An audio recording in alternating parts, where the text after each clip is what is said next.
from the age of 16, I visited and lived in Israel, and I became fascinated by the history, the geography, the archaeology of Israel, and in Hebrew, the Yiddiat Haaretz, the knowledge of the land.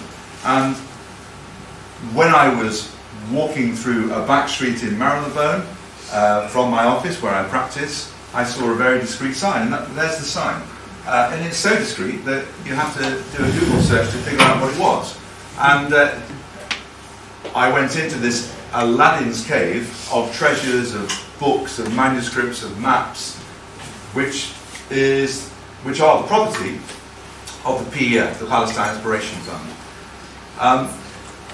I then was invited a few years ago to become a committee member, and most of my time since then has been helping organise a move from Marylebone, Pine Mews, to wonderful new premises in Greenwich, which I'll come back to in a second. I'm honoured to be invited today to thank David and Anat and all the contributors. Just a few words about the book, because I know that David who is an archaeologist, is going to give you a lot more information. But I have read the book, and I was fascinated by David Jacobson's chapter on the foundation of the PEF. And I know that this lady in the front row, who I spoke to a minute ago, is interested in the Victorian pioneers that established the PEF. There's some wonderful pictures in David's chapter which really evoke an atmosphere of a bygone era.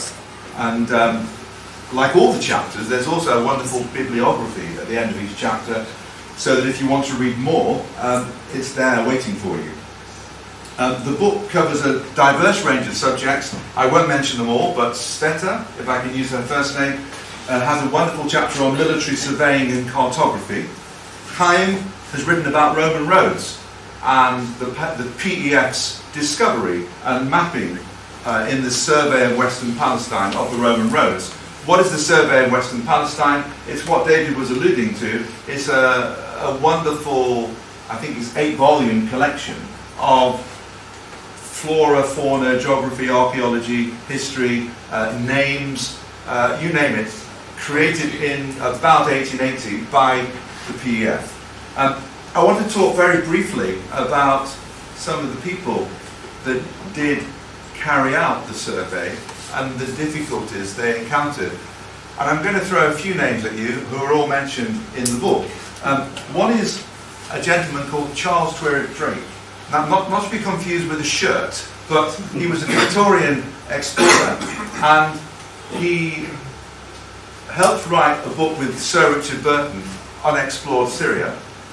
He then went to help Professor Palmer, who was surveying the Sinai Desert and the Negev, and he then went to help Claude Conda. Unfortunately, when he was helping Claude Conda, and there's a chapter about Claude Conda in the book, he caught malaria and he died at the age of 28 in the Holy Land, in Palestine. The hardships that they faced and the scholarship that they produced were incredible given the conditions, the health problems, the lack of resources, the security issues. For example, Professor Palmer, who's featured in the book, who surveyed the Negev and Sinai, he was murdered by Bedouin. And there's a fascinating book that I can recommend called Manhunters in the Desert. The Royal Engineers send out a squad to try and find him, not knowing that he's been murdered. And then when they can't find him, they try and find the people that murdered him and put them on trial. Twiret Drake, the gentleman I mentioned, there's a wonderful book called The Literary Remains of Charles Twiret Drake, where he, at the tender age of 28, he's managed to produce a collection of essays about various aspects of the Holy Land, which I would commend. So, just a quick word about the PEF today, because we're going to hear about the history of the PEF in a second. We moved about a year and a bit ago from the premises we'd occupied for 100 years to Greenwich, to purpose-built premises with a wonderful library, with a wonderful archive. And I would like to extend an invitation to the Anglo-Israel Archaeological Society, and indeed all of you, to use our resources to visit our new premises.